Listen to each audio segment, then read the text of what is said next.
2017년 겨울호 문학과 지성사에 실린 김혜란 작가의 단편소설 입동 낭독 그 두 번째입니다. 세로로 길게 세운 벽지 양 모서리를 잡고 까치발을 하자 종이 끝이 천장 몰딩에 닿았다. 내 품 안쪽 빈 공간에서 종이 아랫단을 잡은 아내가 나를 올려다보며 말했다. 우리 신랑 키 크네. 오랜만에 보는 미소였다. 하지만 조금 쓸쓸해 보이는 웃음이기도 했다. 도배지를 벽면에 반쯤 붙이자 아내가 재빨리 뒤로 빠지며 내가 움직일 수 있는 공간을 마련해줬다. 도배지 아랫단을 벽면에 밀착시키고 싱크대 물기를 훔칠 때 쓰는 조그마한 유리닦이로 겉면을 쭉쭉 문질렀다. 도배용 솔이 없어 적당한 기구를 찾다 생각해낸 방법이었다. 유리닦이가 왕복 운동을 할 때마다 모래에 부른 풀이 부엌바닥으로 후두둑 떨어졌다. 사방에 풀냄새가 진동했고 바닥엔 이미 신문지를 깔아둔 상태였다. 벽지를 꼼꼼하게 펴는 동안 아내는 물걸레로 바닥에 튄 풀을 부지런히 닦아냈다. 밉고 도배지 한 장이 말끔하게 벽면을 채웠다. 아내와 잠시 뒤로 물러서서 정면을 바라봤다. 검붉은 얼룩이 지저분하게 번진 옆면에 비해 티 없이 깨끗한 공간을 보니 왠지 모를 자긍심이 들었다. 형광등을 갈거나 하수구를 뚫었을 때 느낀 감정과 비슷한 거였다. 간단하네. 금방 끝나겠는데? 개수대에서 풀 묻은 손을 대충 헹구고 아내와 두 번째 도배지를 맞들었다. 이제부턴 첫 번째 과정을 그대로 반복하면 될 터였다. 미지근한 물이 담긴 욕조에 도배지를 넣고 풀이 붙길 잠시 기다렸다. 그러자 자연스레 벌거벗은 영우의 작은 몸과 엉덩이에 난 푸르스름한 자국, 불룩 나온 배, 부드럽고 따뜻한 피부와 기분. 아내도 나와 같은 생각을 하고 있는 게 분명했다. 우리는 아무 말도 하지 않았다. 부엌 창문 좀 열까? 아내가 개수대 앞 작은 창을 열었다. 조그맣고 네모난 틀 안으로 힘센 바람이 회오리 쳐들어왔다. 아내가 몸을 웅크렸다. 바람이 차네. 문 닫을까? 아니야, 잠깐 열어두지 뭐. 냄새도 좀 빼고. 그럴까? 그럼 여기 알을 좀 잡아줘. 벽지에서 손을 떼지 않은 채 아내를 바라봤다. 그새 도배 순서와 요령을 익힌 아내가 자연스레 내 안쪽으로 들어와 벽지 아랫단을 잡았다. 서고 앉는 것만 다를 뿐 나와 같은 자세였다. 11월이네. 무덤덤한 아내 말이 새삼 시렸다. 그러네. 곧 겨울 이불 꺼내야겠다. 새벽에 좀 춥더라. 있지. 사계절이 있는 나라에 사는 건 돈이 많이 드는 일 같아. 그렇지? 여보, 혼자 일하느라 힘들지? 뭐 늘 하는 일인데 내가 밥도 잘 못 챙겨주고 자기는 잘 먹어. 여보, 우리 오늘 도배 끝나면 다음 주에 그 돈 헐자. 빚 갚아야지. 하마터면 눈물을 쏟을 뻔했다. 겨우 참았다. 도무지 방법이 없어 잠을 설치다 혹 그 돈을 쓰자 하면 아내가 나를 괴물로 보지 않을까 뒤척인 날들이 떠올랐다. 그렇게 하자. 애써 호흡을 가다듬고 담담하게 답했다. 그래. 유리닦이로 벽면을 꼼꼼히 문지르며 울룩불룩 벽지가 뜬 자리를 반드시 폈다. 그러곤 속으로 오늘은 아내가 일어나는 날이구나. 이제 막 일어서려는 참이구나 생각했다. 그러니 오늘은 내게도 영우에게도 중요한 날이라고. 벽지 든 두 팔에 새삼 힘이 실렸다. 유리닦이로 도배지를 훑으며 벽 중간쯤 내려오자 아내가 다시 내 등 뒤로 빠지며 움직일 공간을 만들어줬다. 도배지가 얼추 자리를 잡자 아내가 물걸레와 마른 걸레를 이용해 종이 위 풀을 닦아냈다. 여기 이사 오고 참 좋았는데 당신도 그랬어? 우리가 살아본 데 중에 제일 좋았잖아. 그렇지? 그랬다. 잠이 안 올 정도로 좋았다. 어딘가 가까스로 도착한 느낌. 중심은 아니지만 그렇다고 원 바깥으로 튕겨진 것도 아니라는 거대한 안도가 밀려왔었다. 우리 분수에 이 정도면 멀리 온 거라고. 욕심부리지 말고 감사하며 살자고 다짐한 게 엊그제 같은데. 영우가 떠난 뒤 갑자기 어마어마하게 조용해진 이 집에서 아내와 금방이라도 찢어질 것 같은 도배지를 들고 있자니 결국 그렇게 도착한 곳이 여기였나 하는 의문이 들었다.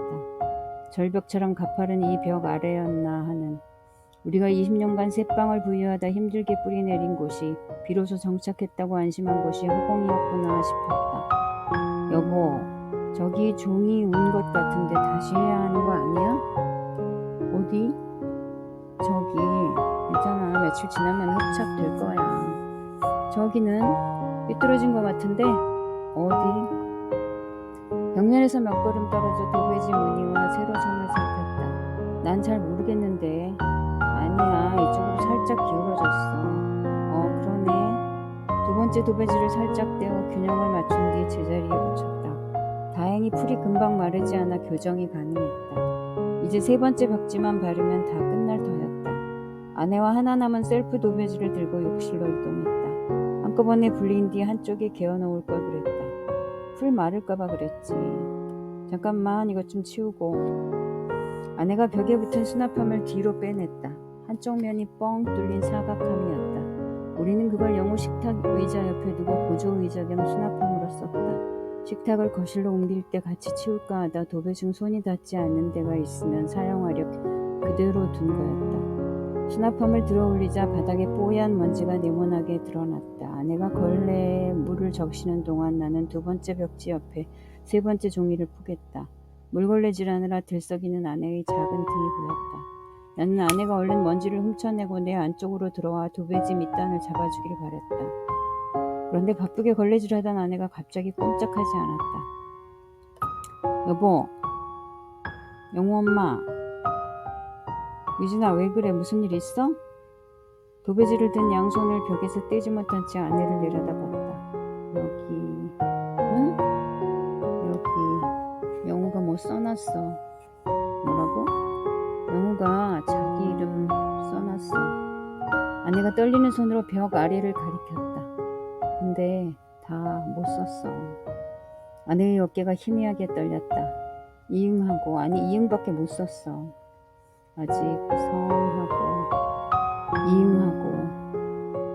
아내가 이상한 소리를 내다 결국 울음을 터뜨렸다. 나는 영우가 제 이름을 쓰는 걸 한 번도 보지 못했다. 이따금 방바닥이나 스케치북에 그림도 글씨도 아닌 무언가를 꾸불꾸불 그려넣는 건 알았다. 그런데 제대로 앉거나 기지도 못했던 아이가 어느 순간 훌쩍 자라 김자랑 이응을 썼다니. 대견의 머리통이라도 쓰다듬어주고 싶었다. 영우의 새까만 머리카락은 또 얼마나 차지고 부드러웠는지. 한 번만, 단 한 번만이라도 영우를 다시 안아보고 싶었다. 그럴 수만 있다면 어떤 대가도 치를 수 있을 것 같았다.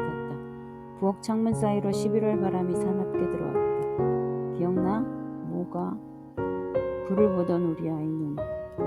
내 생일에 당신이 케이크 사왔잖아. 여기 식탁에서 같이 초에 불 붙이고. 그때 영우는 태어나서 촛불 처음 보는 거였는데 불을 무슨 엄청 신기한 상을 보듯 응시했잖아. 그날 내가 두 돌도 안 된 영우한테 장난으로 영우야, 오늘 엄마 생일인데 뭐 해줄 거야?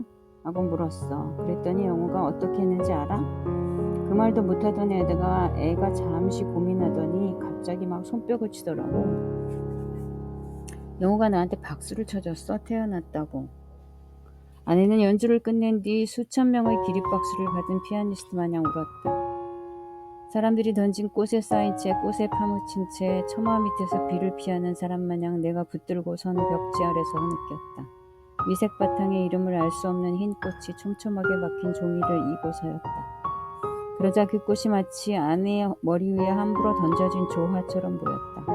누군가 살아있는 사람에게 악의로 던져놓은 국화 같았다. 우리는 알고 있었다. 처음에는 탄식과 안타까움을 표한 이웃이 우리를 어떻게 대하기 시작했는지. 그들은 마치 거대한 불행에 감염되기라도 할 듯 우리를 피하고 수군거렸다. 그래서 흰 꽃이 무더기로 그려진 벽지 아래 쪼그려 앉은 아내를 보고 있자니 아내가 동네 사람들로부터 꽃매를 맞고 있는 것처럼 느껴졌다.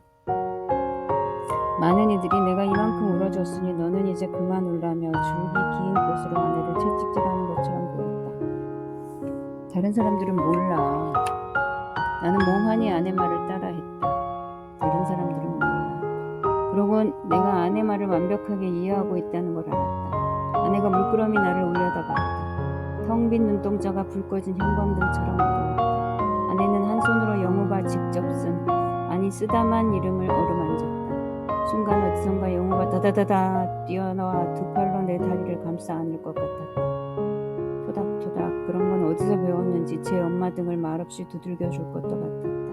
하지만 그런 일은 일어나지 않았다. 앞으로도 절대 일어나지 않을 터였다. 그 단순한 사실이 가슴을 아프게 후벼팠다.